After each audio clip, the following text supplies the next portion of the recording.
Something in a storm, I can feel it coming. There's an undeniable energy in the air, crackling and buzzing all around me.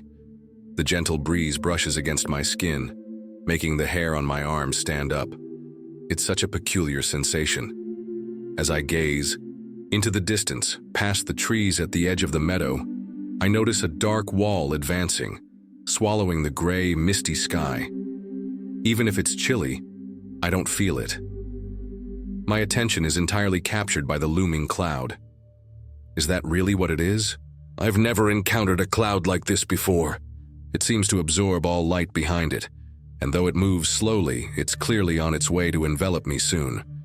I should be scared, but strangely I'm not, and I can't quite figure out why. Instead, excitement surges through me, electrifying every part of my body from my toes to my fingertips. It feels like a connection is calling out to me. I crave to be whole again, to feel that spark. Before I know it, I'm stepping toward the encroaching darkness. Blake, what on earth are you doing? The voice jolts me back to reality.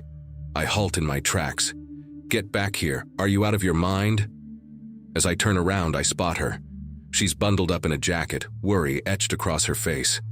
I can't understand. Her concern, there's nothing to be afraid of. Shelley, this is amazing. Can't you feel it? All I feel is cold, really cold. Embrace the fire, the electricity, it's crackling all around us. You're acting strange. That storm or whatever it is looks menacing. We need to leave now and find some shelter. No, there's something there waiting for me. I have to see it. Don't you feel it too? The only thing I'm feeling is that you've lost it. Standing out, here with those thunderclouds approaching is reckless. You might as well be holding a metal pole, inviting lightning to strike. No, I'm completely safe. It means no harm. It means you no harm? She looks at me in disbelief. You're speaking. As if that storm is alive or something. It's just a mindless force of nature, and a perilous one at that. Have you ever witnessed anything like it? It's breathtaking. How could it possibly be dangerous? We need to go. You're not thinking straight. You're not seeing things clearly. We must get inside right now. She attempts to pull me toward the house, which is just a short distance away. However, I muster my strength and break free from her hold, continuing my march toward the looming wall. Defeated, she releases me, tears welling in her eyes as a light rain begins to fall. My love for her is profound, but I know I must go. There's an urgency to seek shelter beneath the cloud. Listen, Sherry, I realize you don't comprehend. You think I'm out of my mind. I care for you deeply, but this is something I must do. My words fade away. I struggle to articulate the inexplicable. Please don't. You're going to die. Don't do this. She's crying now, feeling powerless to stop me. The rain is pouring heavily now, soaking her blonde hair. Her blue, bloodshot eyes plead, with me. But I can't halt my steps. Heartbroken and desolate, I can't take it anymore. Tears stream down my face, yet I have to move forward. I'm just as confused as she is. The calling resonates like thunder in my ears. I love you. I'll be okay, you'll see. I manage to choke out as I turn and sprint away. There's no turning back now. Something in the storm urges me to hurry. The rain cascades down like a powerful shower, and the wind picks up speed. I'm running now, feeling a pressing urgency as darkness envelops me. Suddenly the wind shifts. Direction. It's blowing from behind me. How is that possible? It pushes toward the approaching wall instead of away from it. The gusts are so strong they nearly knock me over. I stop and stretch out my arms for balance, expecting to fall, but instead I find myself lifted off the ground. Initially frightened, a sense of wonder gradually takes over. I'm actually flying, or at least it feels that way. It's not by my own will, but rather propelled by the forceful wind behind me. It lifts me higher and higher, guiding me toward the dark expanse ahead, soaring above the meadow and then past the treetops at its edge. I ascend even further, yet my fear of heights doesn't surface. Instead, I feel euphoric, reminiscent of the dreams I had as a child, gliding above everything before plunging into the darkness that lies ahead.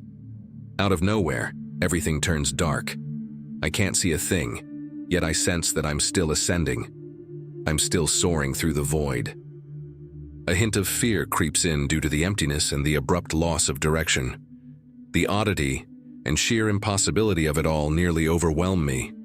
But now, there's no option to turn back. No matter how hard I might try or even wish to stop it, I can't. Then a reassuring voice within me whispers that it's okay. It insists that this is how things are meant to be, how they must unfold. A wave of calm washes over me. Suddenly, I emerge from the darkness into an almost blinding brightness. It resembles those out-of-body and near-death experiences I've read about. However, I'm no longer floating or gliding. There's a firm ground beneath my feet, though. My eyes are still adjusting to the intense light after the shadows. The tranquility persists. I feel enveloped in safety like a soothing balm, while the inner voice continues to reassure me not to fear. I feel sluggish and slow to react, but it doesn't bother me. I'm at peace even though I have no idea where I am. It feels like just moments pass when Shelley suddenly appears. She looks panicked, as if the calming voice hadn't reached her. Or if it had, she wasn't convinced. I rush to her and wrap her in a tight embrace. It's okay. I'm here. We're safe. We're safe. But... Her voice quivers, and she trembles. Where are we? I'm not sure, but we made it. At least I think we did, unless this is the afterlife. The afterlife? You mean heaven? This doesn't feel like it. Where is God? All those tales about bright lights and the comforting sensation of being loved seem to suggest heaven. Perhaps this is just the waiting area? A small smile breaks through her fear, even though she's still shaking slightly. Oh, how I adore her. Before we can see them, we hear them. A dragging sound, like something heavy scraping across a metal floor. Then we catch sight of them and it hits me. We're definitely not in Kansas anymore, nor in heaven for that matter. The rain pounded against the laboratory windows as if the heavens were keeping time with a Neil Peart drum solo. Victor Frankenstein clenched his jaw. His unruly hair stuck to his forehead from perspiration. He had to move quickly. The storm was closing in fast. He was on the brink of success, and if he didn't finish the creature in just a few minutes, he would have to wait for the next storm. And who could say when that might be? No, it had to happen now. There was no time to waste. Flash of lightning lit up the horizon, followed by the low rumble of thunder 15 seconds later. The rain intensified, hammering down in sheets against the glass. If only Igor were still around, things wouldn't be so frantic. But his ungrateful assistant had left him high and dry. How rude. Now Victor had to shoulder all the responsibilities, alone. Igor should have been doing the heavy lifting while Victor focused on his groundbreaking research. Instead, he found himself stitching together the creature and setting up the platform by himself. If only Igor hadn't become so money-hungry and demanded better pay and treatment. It wasn't that Victor couldn't afford it. He was wealthy enough to pursue these scientific endeavors without worrying about financial ruin. It was more about the principle of the matter. Why did no one want to work anymore? With a frustrated sigh, Victor wiped the sweat from his eyes and continued stitching like a man possessed. Inside the lab, electrical devices flickered and emitted blue sparks. Test tubes and bottles bubbled with vibrant neon liquids, shades of green and purple. Occasionally, the lights dimmed as the wind battered the building. Beads of sweat formed on Victor's upper lip. His tongue poked out from the corner of his mouth, and he furrowed his brow in deep concentration. All this focus on harnessing lightning had strained his eyes. Was this the reason Igor had asked for goggles, citing safety regulations and workers' rights? Nonsense. A true scientist handled chemicals bare-handed and pipetted with his mouth. It was high time Igor learned how the world really operated. With one final surge of concentration, Victor completed the last stitch and secured the thread. He exhaled deeply and stepped back to admire his creation, framing the scene with his fingers. The creature was sprawled on the platform, its wrists and ankles secured tightly. Bolts protruded from either side of its neck, poised to capture a divine spark of life. Its skin was a patchwork of colors, ranging from a somber gray to a sickly green. The stitches that held it together were uneven, some too close, and others too far apart. Victor had used various thread colors because he hadn't bought the new spools Igor had requested, claiming the budget wouldn't allow for it. Instead, he scavenged through his junk drawers for leftover bits of string to assemble the creature. It was a haphazard job, but Victor managed to complete it in half the time it would have taken Igor. Why did it take Igor so long to handle such simple tasks? Regardless, it didn't matter now. The creature was prepared and the storm had arrived. It was time for him to step into the spotlight as the greatest scientist ever and breathe life into the lifeless. Victor grabbed 2 cables from the lightning conductor positioned at the head of the platform. He attached each cable to the bolts on the creature's neck using crocodile clips. With a grin, he patted the creature's barrel-like chest. "Not much longer, my friend. Soon. Very soon." The lift system consisted of thick ropes and pulleys intricately woven around axles, shafts, and wheels. Victor raised an eyebrow and tapped his chin thoughtfully. The lift had been Igor's project, just like the creature was Victor's. Before Igor left, he should have asked for a training session, or at least a manual. But how could he, the most brilliant mind in the world, ask his subordinate for help? That notion was absurd. He could figure this out on his own. Victor followed the cables with his gaze, untied the bottom rope and gave it a light tug. The platform creaked and shifted. He nodded, making a nonchalant face. This seemed straightforward enough. Lightning crackled across the swollen dark sky. Moments later, thunder rumbled. The lights went out completely before flickering back to life shortly after. His heart raced in his chest, as if he were connected to that immense battery in the heavens. For the first time in his life, Victor felt truly alive. It was now or never. He grasped the rope with both hands and pulled. The platform rose by an inch. Victor inhaled sharply. Goodness, it was incredibly heavy.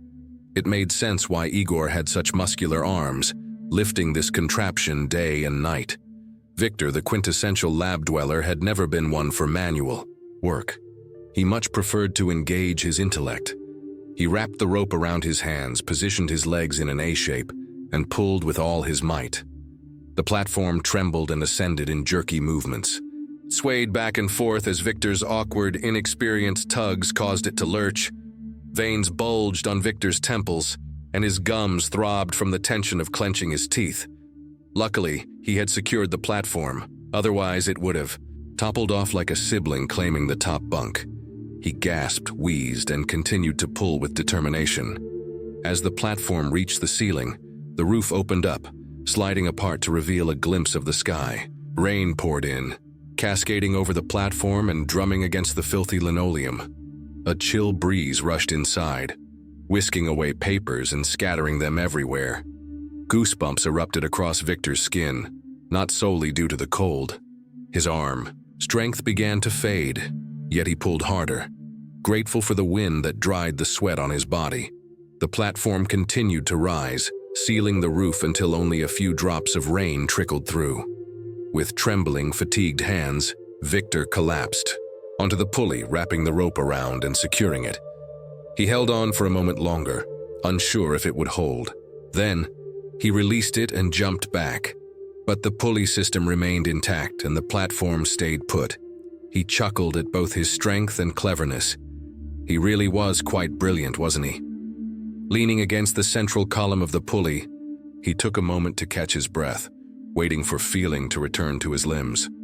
Once he could stand without collapsing like a sheet after a ghost had vanished, Victor prepared to embrace his fate. Brilliant science awaited him. He dashed around, giggling as he flipped switches, pulled levers, pressed buttons, and turned dials. Finally, he slammed down the big red button, and then the lights went out completely. Victor found himself enveloped in darkness, his chest rising and falling as his breaths filled the quiet space. He waited. A bolt of lightning struck a rain-soaked tree in the garden. Thunder rumbled ominously. He continued to wait. Another blinding flash illuminated the surroundings. The thunder followed just a heartbeat later. He stood there, his tongue hanging out and his fingers playfully tapping on the button's surface. Then, a bolt of lightning illuminated the sky. Victor pressed the button. The strobe lights erupted into a brilliant blue, flooding the lab with electric energy. The scent of ozone filled the air as it rose. Light bulbs shattered under the sudden surge of power. The machine stirred to life, transitioning from a deep rumble to a piercing whine. Sparks leapt across the floor, dancing over the puddles formed by the rain. And high above, something shone brighter than the sun itself. Victor let out a maniacal laugh. "Live, my child, live!" Above him, another flash of lightning lit up the sky. The thunder rolled in softer tones as the storm moved away like a bear seeking tastier prey. He gasped for breath as everything around him seemed to pause. With trembling hands, he loosened the rope and braced himself against the weight of the platform. He allowed it to slip through his fingers slowly, each inch accompanied by a strained whine. The platform swayed as it lowered from the ceiling. Rainwater dripped through the opening, but at a slower pace than before. Struggling to maintain his grip on the rope, Victor gasped. He squinted up at the descending platform. It jolted downward due to Victor's clumsy handling. But that wasn't the only factor. Something was writhing up there, attempting to break free. A grotesque greenish hand burst forth from its bindings. Fragments of leather and metal clattered to the ground. The creature's fist stood out starkly against the night sky, defiantly clenched. A wave of pure joy spread across Victor's face. In that moment, he forgot all his physical discomforts. "It's Ali-E!" Suddenly, a flash of lightning struck again. A final farewell from the retreating storm. Victor yelped, flinching and releasing the rope. The pulley system sprang into action without anything to hold it back. The ropes whipped through the air like dancing serpents, finally yielding to gravity. The platform dropped while the creature growled its unarticulated frustrations at the world. Victor attempted to grab the rope but screamed as he was thrown backward, the hissing cord searing his hands. The platform collapsed onto the lab floor, breaking into countless fragments. The coil-shaped conductor detonated, scattering sparks and debris throughout the room. Shards of glassware shattered, causing vibrant liquids to splash everywhere. The restraints released their grip. The creature's stitches gave way, unable to withstand the overwhelming forces at play. It burst open, like a piñata filled with organs. The heart shot out from the chest cavity, resembling a fish slipping from an amateur fisherman's grasp. The brain ejected from the skull, slapped against the wall, rolled down, and splattered into a gooey mess on the ground. Guts and entrails erupted like confetti and streamers at a zombie-themed New Year's Eve party. Tears streamed down Victor's face, mingling with beads of sweat. His expression twisted into a comical yet sorrowful frown. "No, no, no!" The creature's lungs whirled around the room, making a mocking sound at him. Victor observed as they crashed into the windows like a disoriented bird. The sacks landed on the floor, releasing a few bloody bubbles of air before going completely still. Overwhelmed by grief, Victor grasped the column of pulleys for support. He finally came to a realization. If you mistreat your workers, don't be surprised when everything unravels in their absence. Holding onto the pillar, he sank to the ground, weeping. The creature's fist tightened one final time before going limp forever. The gates of hell are open night and day, smooth the descent and easy is the way. Virgil, they all sat there in the sweltering heat, simply waiting. The kid returned. He strolled down the platform with his head lowered, sweat trickling down his acne-ridden face just like always. At 16, he appeared more like a 13-year-old, short, thin, with slightly long dark hair and a permanent black eye. That black eye never seemed to fade. He settled at the end of the bench with the eye, others staring down at his worn-out sneakers. Roman. "Same old story, huh, little man?" The kid. "Yeah, Roman. I don't get why you even bother anymore." They all fell silent. Sandra. "It's scorching today." 3 of them turned to look at her. Roman. "Come on, it's hot out here every single day." Sandra. "I told you not to call me that." Colonel Duval. Roman, please. Roman let out a small laugh, pulled out a pack of Newports from his pocket and lit one up. That pack was almost always full. He exhaled smoke and gazed down the tracks where they curved into the trees and disappeared from view. Sandra scrunched her nose and waved the smoke away. Roman, when's this train gonna show up, Brian? Why do you keep asking that same question? Roman, hey man, I already told you to shut your mouth and stay over there, you weird ass. Don't make me get up. It's too hot for me to deal with you right now, you silly-looking motherfucker. They all sat in silence again. Colette fanned herself with a folded newspaper, glanced down the tracks, then passed it to the colonel, who followed suit. Roman took one last puff of his cigarette and flicked it at Brian, who was sitting at the end of the bench. It bounced off his jeans, leaving a trail of orange sparks as it fell to the platform. Brian didn't react at all. Roman chuckled softly. I'm going for a walk. Roman, seriously, man, again, are you slow or something? The kid, screw off, I'm going for a walk. You can join me if you want. Roman, nah, man, I'm good, shorty. You go wander off. I'll be chilling right here when you get back. The kid strolled down the platform toward the exit stairs, flipping Roman, or perhaps all of them, the bird, with his right hand resting casually over his narrow shoulders as he left, not bothering to glance back. As he walked past the thermometer on the wall, it registered a scorching 117 degrees Fahrenheit. It was always 117 degrees Fahrenheit. Always Colette. Can someone jog my memory about how he ended up here? I know he's mentioned it before, but it completely escapes me. Sandra, same here. They all sat silently in the oppressive heat for a moment, with Roman glancing down the tracks every minute or so. He lit another Newport from his endless supply. Colette and Sandra both squinted and waved away the smoke. Brian gazed up at the sky. Brian, why does the sun never seem to set? Colette, Sandra, I also forgot how you got here. We've talked about it before, but I just can't recall the details. Sandra, one day I returned home early from a business trip and found my husband's 24-year-old secretary's car blocking the driveway. Upon entering the house, I could instantly hear noises coming from the bedroom. I went to the stove, extinguished the pilot light, and cranked up the gas. Then I lit a few candles on the dining room table, left the house, drove my car halfway down the block, and watched it go up in flames shortly after. It's tragic that my baby Jason was in his crib at the time, but I really didn't want to be a single mother. That happened in 1972. What year is it now? Colette. Oh, that's right, that's just terrible. Roman. Hey yo, do y'all ever plan to shut up? You're giving me a headache over here. Colonel Duval. Roman. I must kindly remind you once more to watch your language when addressing the women. Roman shot him an irritated look, flicked his cigarette butt onto the tracks, and used his black bandana to wipe the sweat from his forehead. Brian, are we ever going to get something to eat? When is the food arriving? I'm starving. Colette, I don't think there's any food available here. Sandra, Colette, I forgot how you got here too. What terrible thing did you do? Please refresh my memory.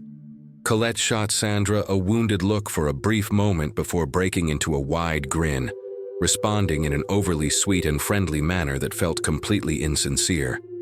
Colette, I didn't do anything terrible, Sandra. Nothing like what you did to your own child. It's unimaginable. All I did was carry out the will of my Lord and Savior. When I worked at the hospital, if I noticed in a patient's records that she had previously taken the life of an unborn child, well, I was just fulfilling God's plan. I managed to do this 6 times before they caught on. I wish it had been 6,000. Sandra, I don't believe in God. Colette chuckled lightly at her response. Colette, this might not be the best place for you to hold on to that ridiculous belief, dummy. Sandra, why don't you go screw yourself, Colette? A heavy silence fell over them for a moment. The heat was stifling with no shade or breeze to offer relief.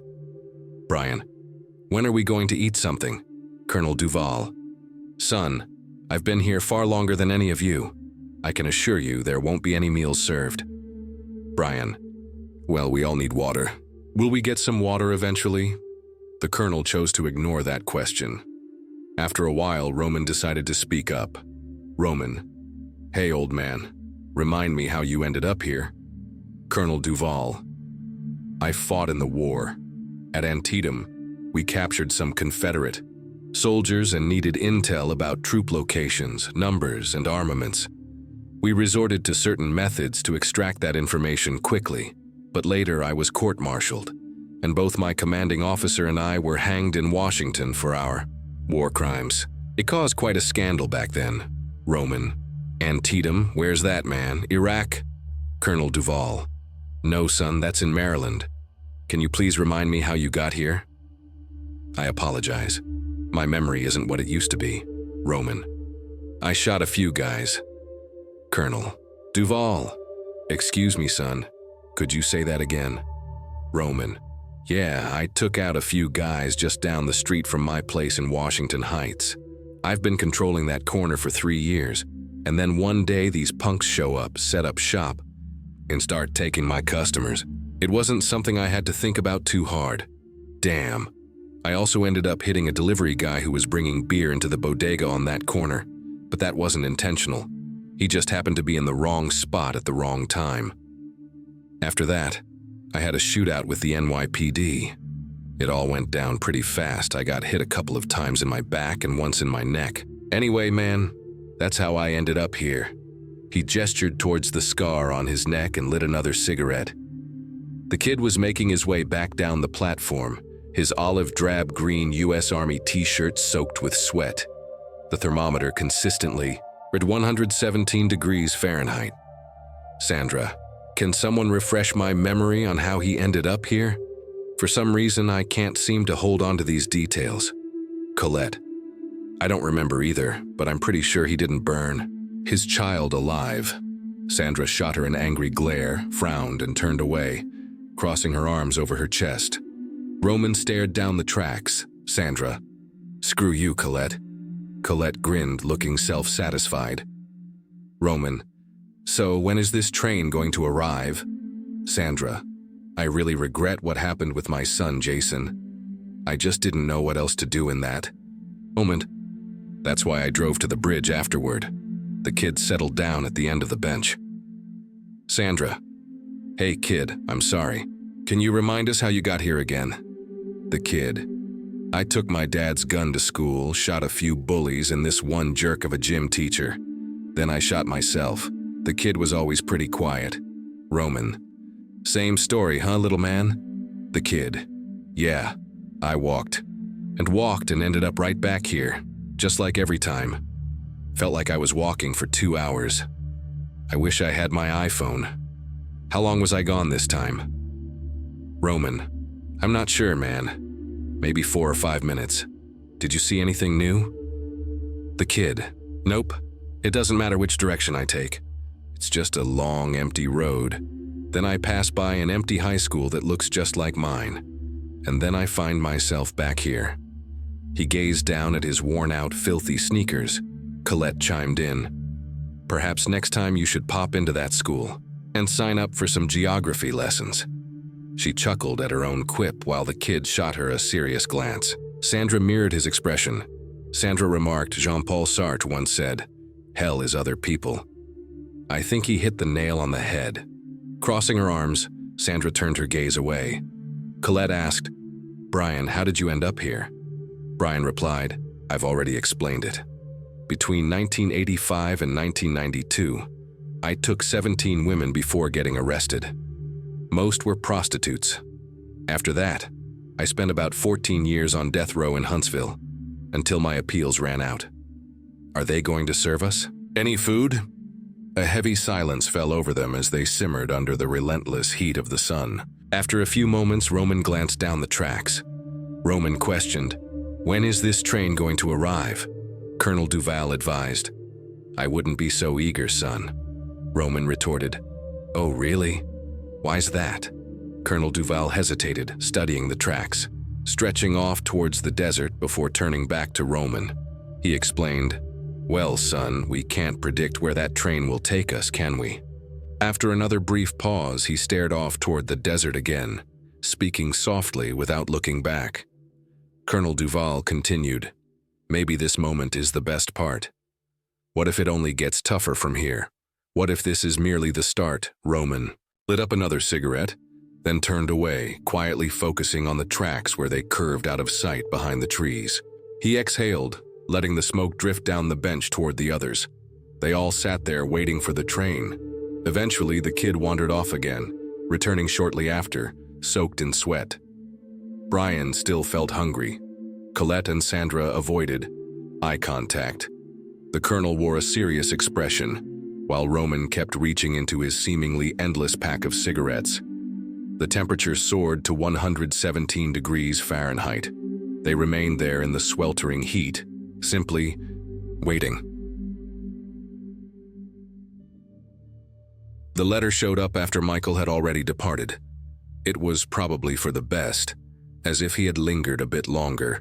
He would have found it and thrown it away, grumbling, like he often did, about how careless people could be with their addresses. I would have stood up for them, arguing that everyone is too preoccupied to double-check such details, and he would have given me that teasing glance of his, followed by, "What do you know about being busy? You haven't worked a day. Your life, my dear, and I'll ensure it stays that way."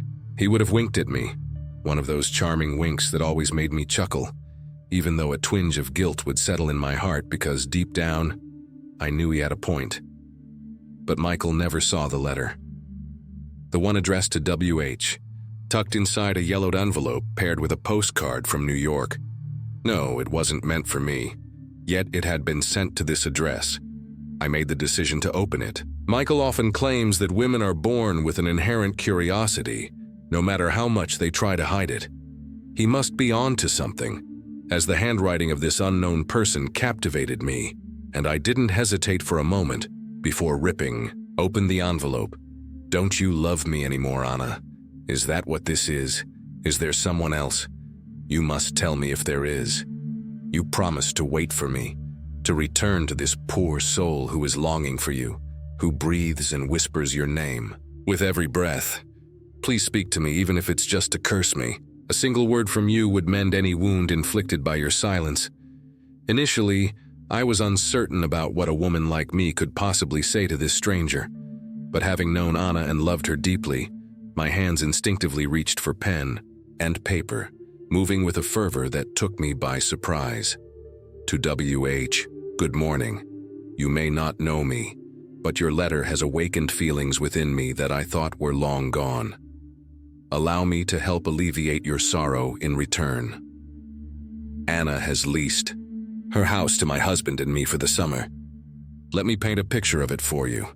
It's located on the Atlantic coast, sun-bleached and charmingly worn, featuring 2 bedrooms, 2 bathrooms, and a living room with expansive windows that gaze out onto the vast ocean. The ocean seems to have its own eyes, like Anna's, almost see-through. In the living room, there's an old lamp, one of those touch-sensitive types. Isn't it intriguing how something so advanced feels like a relic from the past? Nowadays, we rely on switches, which I find rather disappointing. We also don't write letters anymore, but I truly believe there are emotions that can be conveyed more effectively through written words than spoken ones. I'm sure you can relate to what I'm saying.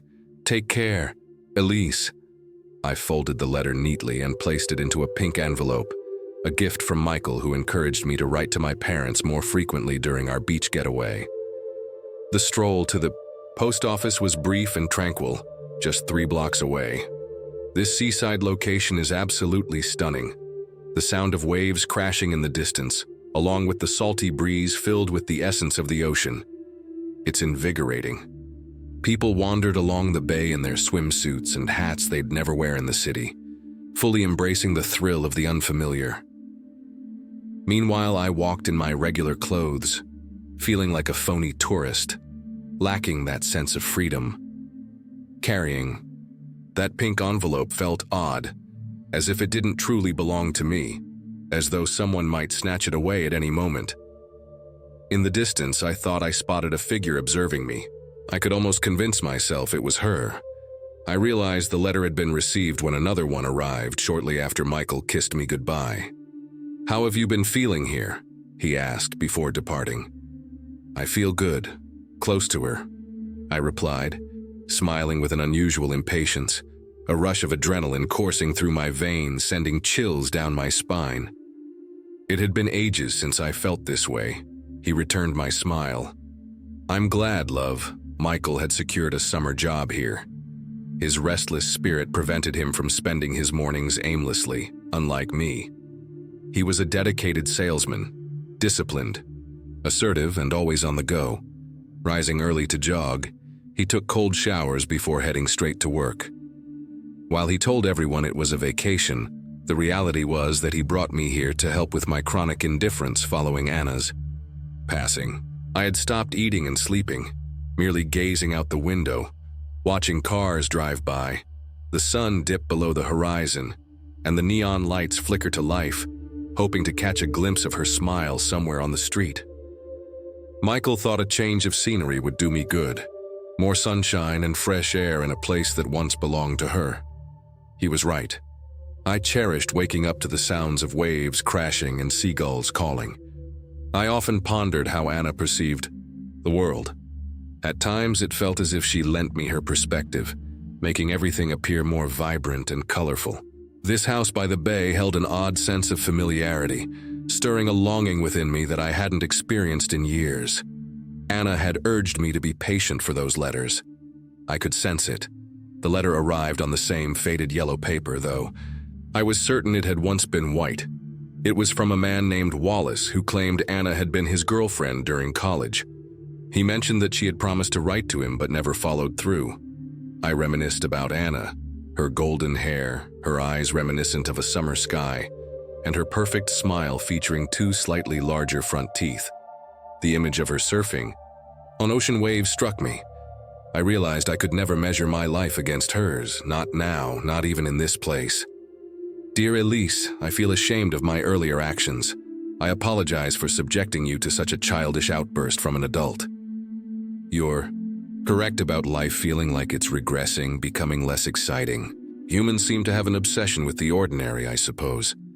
My grandmother owned one of those lamps, and you're right, they possess a charm that's hard to find these days. Elise, could you please share some details about her? I really need to know if she's found someone new. Ever since we parted ways, my life has felt stagnant, and I'm eager to move forward. How is Anna doing? Has she changed in any way? I hope I'm not interrupting your time with your husband. Please don't feel pressured to respond if it's inconvenient. Just Wallace Harris." As I sat on the small deck in the backyard, resting on a cot, I read the letter. The words surged into my thoughts like waves crashing onto the shore. Intense, urgent, sweeping everything along with them. I envisioned how Wallace's voice would resonate like that. The sun dipped below the horizon when I noticed the door creaking open, and Michael's soft footsteps drawing near. A wave of guilt washed over me as I quickly tucked the letter beneath the thin mattress. He glanced at me, commenting that I looked as if I'd seen a ghost. I replied that I was simply taken aback. "You seem lost in thought," he remarked, settling down next to me. "I'd love to know what's on your mind." I contemplated revealing the contents of the letter, sharing Wallace's ocean-like words, and the lingering affection someone else still held for Anna. But I anticipated his reaction, the look he would give me. He would take the letter away, and I couldn't allow that. "I've been reflecting on how much I miss having you close," I said instead. His face softened, and a warm smile spread across his lips. "That can be arranged." Michael guided me to the bed, slowly undressing me with a comforting familiarity, his lips grazing my skin, sending tingles through me. The dim light of the room that once belonged to her, he whispered my name. Thoughts of Anna flooded my mind, emboldening me to become more daring, biting and clawing at him, calling out his name. I imagined the expression she would have worn during her climax and tried to replicate it, feeling an exhilarating rush of pleasure wash over me in waves of ecstasy. Wallace. "Anna is doing just fine." I bet she's exploring new shores and different bays right now. As for her, there's really not much to say. She still has that sun-kissed blonde hair, those bright summer eyes, and that contagious smile. That's just who she is, Wallace. She's the type of person who never loses her allure no matter what happens. As for whether she's found someone new, I'm not sure. But you know her well enough. Her adventurous spirit doesn't let her stay single for too long. Being in her home is helping me understand her better. We lost touch for a few years after she moved to the city while I remained in our hometown. Eventually we reconnected, but by then, she had built a life in New York. A life that always felt just out of my reach, no matter how hard I tried. Fitting in has never been my strong suit. I mention this because I stumbled upon some old photos in her closet. Pictures from our graduation and others from a trip we took to a lake near where we grew up. She looked so joyful. There was a sparkle in her eyes like a little ray of sunshine. I wish I could bottle that feeling. Elise, I think I might be losing my mind, I told Michael one evening as we sat on the damp sand, with the ocean waves brushing against our legs. Why do you feel that way, sweetheart? He asked, his tone soothing, his gaze locked onto mine. There are times when I think I see her, I admitted, as the salty breeze mingled with the faint aroma of a neighbor's barbecue. He paused for a moment, which I appreciated. He would examine my face as if it were the first time, absorbing every nuance and change in my expression. Where? He finally inquired, his voice calm and steady. When I'm on the terrace, I sometimes catch a glimpse of her swimming. I try not to blink, wanting to keep watching as she raises her arms and waves at me.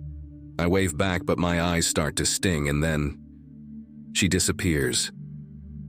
He didn't reply, and I was thankful for that. Instead, he wrapped his arms around me, drawing me close.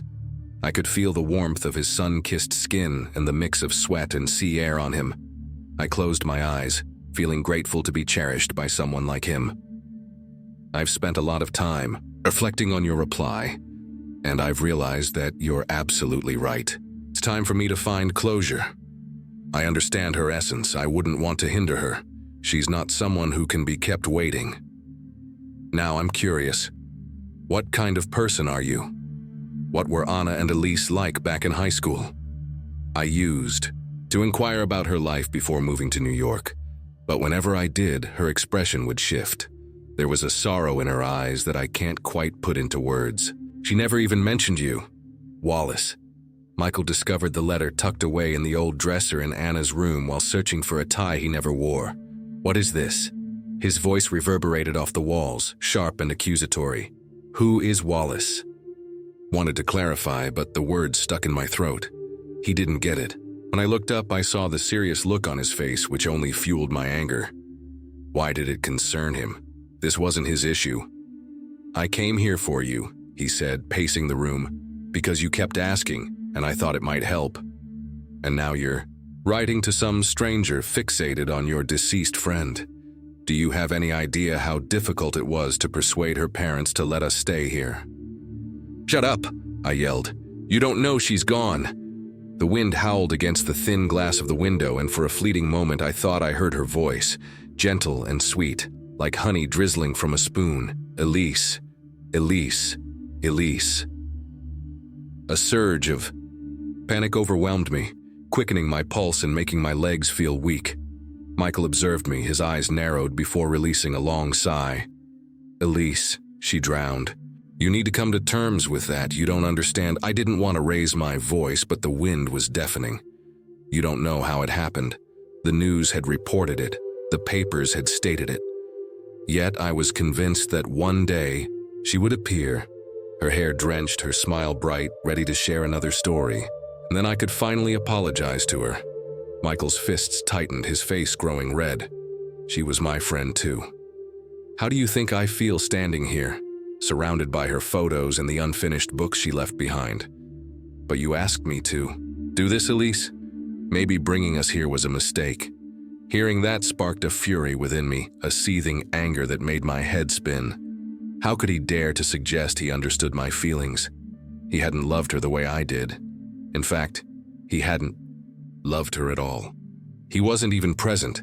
The atmosphere in the house suddenly felt stifling. I needed to escape. The vibrant colors faded, the cries of the seagulls echoed, and I dashed toward the beach. In the distance, I heard her voice calling out to me, but I ran away from it. Elise, it's been a month since I last heard from you. I hope my previous letter didn't upset you. I didn't intend to bring up Anna's past or why she never mentioned her hometown. I apologize for that. I look forward to hearing from you soon. Wallace. The dress was a bright yellow adorned with white flowers, and it fit me like a glove. It still held her fragrance, jasmine and sea salt, captivating and unforgettable. When Michael saw me wearing it, he beamed. It's great to see you looking better. It feels good to feel better, I replied, wrapping my arms around him. That evening, we went out for dinner, strolling hand in hand beneath the warm sky. He gripped my hand tightly, as if afraid I might vanish. He kept reaching out to touch me even while we were at the restaurant, whispering how he noticed a change in me that he was beginning to appreciate. I smiled, feeling a blend of pride and annoyance. Even in her absence, Anna remained the one. Wallace, if you're so eager to know, I'll share. She excelled at everything except academics. She had golden hair, or was it brown or black? It's been ages, and it's unfair that I've become a mere vessel for her memories. Why don't you look her up yourself? Or are you curious about Caleb? Her charming boyfriend, Caleb. I liked him so much, and she took him from me just like she always did. But then again, love doesn't follow commands, does it? It would be nice to know. But I can't distinguish what is real and what isn't. Anna. He encouraged me to wear the dress more frequently, and I embraced it with a sense of defiance. The fabric clung to my waist, cool and light against my skin. It felt wonderful. There was a newfound looseness in my body, a liberation I had never experienced before. Michael noticed the change, telling me he was beginning to see the woman I once was, rather than the sorrowful, empty shell I had become. Elise, Elise, Elise. The seagulls started to screech, their cries slicing through the air as they called my name. What began as relief quickly morphed into fear as the atmosphere grew heavy, making my heart race. Elise, Elise, Elise. In the mirror, I caught sight of her, Anna, dressed in the same outfit. She was drenched, smeared with dirt and wet sand, her eyes wide and filled with revulsion. I could taste salt in my mouth, dry and chalky. Her lips moved, but it was my voice that emerged. You are so pathetic. You had to kill me just to be chosen. I instantly rejected that notion, yet the figure in the mirror remained still. I wanted to scream that I hadn't done anything wrong, but my body refused to respond. Anna flickered in and out, overlapping my reflection. I didn't do anything, I finally yelled. I bolted away, tears streaming down my face, my hands pressed tightly against my ears. The seagulls continued their relentless screeching. Elise, Anna, Elise, Anna, Elise, Anna, Elise, Anna. At first, I didn't feel the chill of the seawater. I was oblivious to my feet getting soaked. My body seemed to move on its own, irresistibly drawn toward the ocean. The waves soothed my nerves, quieting the voices. I found a sense of tranquility. As the waves pulled me beneath the surface, I felt the breeze brush against my face. In that moment, I was at peace. I belonged here.